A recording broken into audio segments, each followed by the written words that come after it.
Would you like to hear a story for Naberus? One that I told my grandchildren when they were small. Very well. Long ago, in the Orokin days, a golden people lived in spoiled luxury. If a body wore out, why, they would take a new one as easily as plucking a maprico. Such was the mystery of the Kuva. So, what became of death and disease? Oh, they were abundant, but not for the Orokin. They were above petty death. Such was their contempt that they decreed a special day on which to make fun of it. On Naberus, the night of memory, the shining people laughed at death. They dressed in costumes that recalled the old days of mortality. Skulls grinned, hallways guttered with demon lights. For one night, beauty was banished. Rot and monstrosity held sway. Now, on one very special Naberus, 3 pretty Orokin were bored, as Orokin so often were. Naberus no longer holds its magic for me, sighed one. Masks and costumes are for children, grumbled another. Why follow the crowd, mused the third. Are we not the very elite of the elite? Ha ha! Up, my Kissingtons, my luscious loves. Send for blue Kuva and hot lights. I have a sport that will mend all.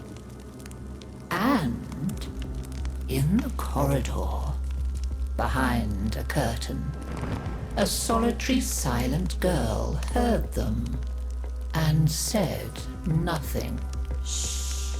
Then the 3 were very wicked. For what do you think they did? Down into the streets they went, and they caught 3 poor Ostrans and bore them back to their gilded halls. One they peeled like a fruit and decked out with glassy splinters, and his naked jaws went chitter-chatter-snap. And it echoed all around. Scarlet footprints he left. Another's limbs they twisted and wrenched his neck, and made a bundle of him until he scuttled upsy-downsy like a horrid crab, with his sockets all empty and his stretched-out nose snuffling. The third they pulled thin in hand and foot. She walked spindly-wise on long tiptoes like a spider, and her entrails hung delicately down. She whispered, split-tongued and hissing as she went. Fine costumes we've made, chortled the 3 Orokin. Let us now try them on and visit our friends. What shrieking there will be! Oh, our names will live forever in the court for such a prank as this.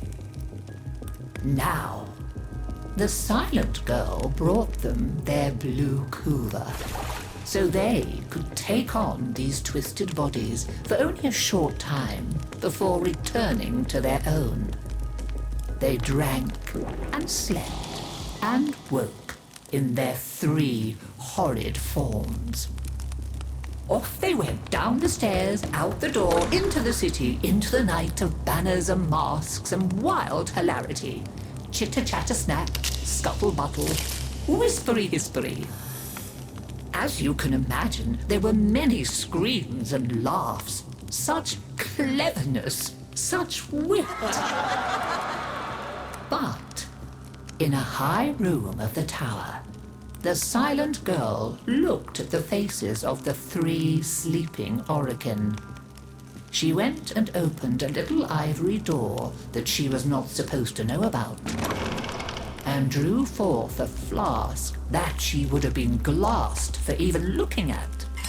A flask of crimson Kuva, the scarlet seal upon continuity, permanent.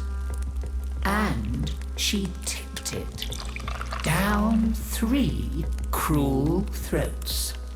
With a little laugh, she went skating away, never to return. There were many screams that Naberus night, but when the sun came up, none screamed so loud as the 3 who found that they were trapped in the hideous bodies they themselves had fashioned forever and ever.